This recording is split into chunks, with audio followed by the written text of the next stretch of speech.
ഒരിക്കൽ ഒരു യുവ ചിത്രകാരൻ തന്റെ പെയിന്റിംഗ് തിരക്കേറിയ ഒരു ജംഗ്ഷനിൽ സ്ഥാപിച്ചു. എന്നിട്ട് ഒരു കുറിപ്പ് ആ ചിത്രത്തോടൊപ്പം എഴുതി വെച്ചു. ഈ പെയിന്റിംഗിൽ എന്തെങ്കിലും തെറ്റ് കണ്ടെത്തിയാൽ അവിടെ ഒരു അടയാളമിടുക. വൈകുന്നേരം പെയിന്റിംഗ് പരിശോധിക്കാനെത്തിയ ചിത്രകാരന്റെ ഹൃദയം പക്ഷെ തകർന്നുപോയി. 100 കണക്കിന് അടയാളങ്ങളാണ് കാഴ്ചക്കാർ ആ ചിത്രത്തിൽ വരച്ചിട്ട് പോയത്. തെറ്റ് കണ്ടാൽ അടയാളപ്പെടുത്താനല്ലേ പറഞ്ഞത്? എല്ലാവരും തെറ്റ് കണ്ടുപിടിച്ചു, കുറവ് കണ്ടുപിടിച്ചു. എന്നിട്ട് അത് അവിടെ വരച്ചും കുത്തിയും അടയാളപ്പെടുത്തിപ്പോയി. തന്റെ കഴിവിലുള്ള വിശ്വാസം ചോർന്നുപോയ ആ യുവ ചിത്രകാരൻ അന്നത്തോടെ പെയിന്റിംഗ് തന്നെ നിർത്തി. മാസങ്ങൾ കഴിഞ്ഞും ആ സംഭവം ഉണ്ടാക്കിയ വിഷാദത്തിൽ നിന്ന് അവന് പുറത്തു കടക്കാൻ കഴിഞ്ഞില്ല. ഇത് കണ്ട് വിഷമം തോന്നിയ അയാളുടെ അമ്മ അവനോട് ഒരു പുതിയൊരു ആശയം പങ്കുവച്ചു. അതേ ജംഗ്ഷനിൽ വീണ്ടും ഒരു പെയിന്റിംഗ് നീ വെക്കുക. ഇത്തവണ കുറച്ചുകൂടി വ്യത്യസ്തമായ ഒരു കുറിപ്പായിരിക്കണം കേട്ടോ. ചിത്രകാരൻ സമ്മതിച്ചു.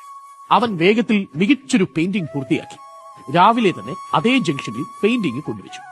കുറിപ്പായി ഇങ്ങനെ എഴുതി വെച്ചു: ഈ പെയിന്റിംഗിൽ എന്തെങ്കിലും തെറ്റ് കണ്ടെത്തുന്നവർ അത് തിരുത്തുക.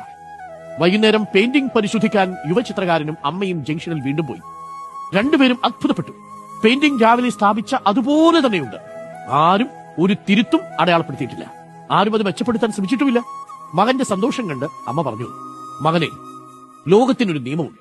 വിമർശിക്കുക, കളിയാക്കുക, ഇതെല്ലാം വളരെ എളുപ്പമുള്ള കാര്യമാണ്.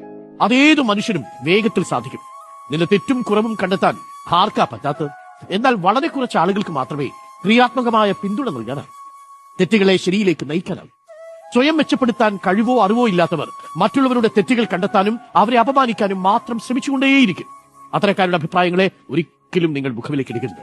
നമ്മുടെ തെറ്റുകൾ ഉയർത്തിക്കാട്ടുന്ന ശബ്ദങ്ങളെയല്ല, മികവിനായി പരിശ്രമിക്കാൻ നമ്മളെ പ്രചോദിപ്പിക്കുന്ന മനുഷ്യരെ മാത്രം പരിഗണിക്കുക.